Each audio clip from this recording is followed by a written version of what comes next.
Ndikubulise Ntando, ndibamba ngazo zozibini, ndilapha eMthatha, eMpuma Koloni. Apha eMpuma Koloni ke siyayazi into okokubana iminyaka egqithileyo oko kwaqalisa uvota kwiminyaka engama-30 egqithileyo kurhulumente wesithandathu lo simvotelayo ingowesixhenxe. Okokoko inkqenkqeza phambili African National Congress kweli phondo. Ungafunga ke Thabile nawe Ntando muncintupha into okokuba awekho amaqela aphikisayo kodwa akhona. Ikhona i-EFF, ikhona i-DA, ikhona i-UDM, ikhona i-ATM, ikhona i-AIC. Kodwa kunjalo i-ANC ihlala ihamba phambili. Apha ekunene kwam ke ndinaye umnumzana Mzukisi Fukula ongusihlalo we-EFF kwi-OR Tambo region. Mnumzana uFukula, i-ANC ihlala ihamba phambili okokoko kwaqala uvotwa ngo-1994. Ngokungathi awekho amaqela aphikisayo. Xa sibabuza ke bathi banethemba kwi-ANC. Kutheni bengenathemba kumaqela aphikisayo? Kutheni ningathembakali ningamaqela aphikisayo? Mandibulise kuwe Sisitsiki nababukeli bakho emakhaya. Mandiqale ngolu hlobo. Singumbutho we-EFF sikwenze konke kumele sikwenze kule ngingqi yase-OR Tambo ukuqinisekisa into yokubana abantu bayivotela umbutho we-EFF. Kodwa ke manditsho kuwe into yokubana nangona nje benazo iingxaki ezininzi abantu bale ndawo bafumanisa into yokubana baphantsi koxinzelelo lwentswelangqesho, kungabikho kweenkonzo eziya kubo, kodwa abakwazi ncam ukuthi bawushiye umbutho lulawulayo ongumbutho we-ANC ngenxa yezizathu ezithile ababambelele kuzo.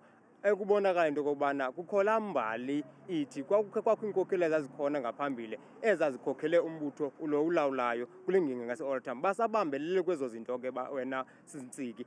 But kodwa ke sizame ngako konke simele sikwenze ukuqinisekisa into yokubana kuyenzeka okumele kwenzeke kule ndawo yethu sikuyo ukutshintsha iimpilo zabantu, zitshintshwa ngowona mbutho umele utshintshe iimpilo zabantu ongumbutho we-EFF.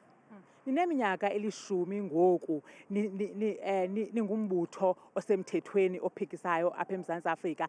Yintoni le kufanele uba niyenze eningayenzi kakuhle ukukhombisa abantu baseMpuma Koloni ubukhulu becala ne-OR Tambo le kanye wena ukhonya kuyo into okokubana mababone kufanelekile into yobana i-EFF ngowona mbutho onotshintsha izinto ubomi babo bube ngcono? Sikwenza konke Sisitsiki. Ubuyaqaphela ngonyaka ka-2021 iziphumo esasizifumene ngaphambili kuloo nyaka oqala njengoba bikhona u-2014 konke sikwenze ngokumele sikwenze. Iziphumo zitshintshile nangoku, asisefani nakuqala. Umbutho we-EFF uyakhula minyaka le xa kuvotwa. Akho nto intsha singathi asiyazi, but kodwa kubalulekileyo abantu bakuthi okoko kuvotwa bayawusabela ikhwele i-EFF and umbutho we-EFF uyakhula okoko kuvotwa. Enkosi. Sibulela kakhulu sibambe ngazibini kumnumzana uMzukisi Fukula ongusihlalo we-EFF apha kwi-OR Tambo region. Esitsho ke into okokubana into ebangela into yokubana abantu balapha eMpuma Koloni bathi gqolo bevotela i-ANC kukubana banale mbali eteketeke engoNelson Mandela. Siyayazi into yobana sisiswenye somzalo zenkululeko owasungula ngomnye wabasunguli bombutho we-African National Congress. Ndibuyela kuwe ke Thabile estudio eJohannesburg.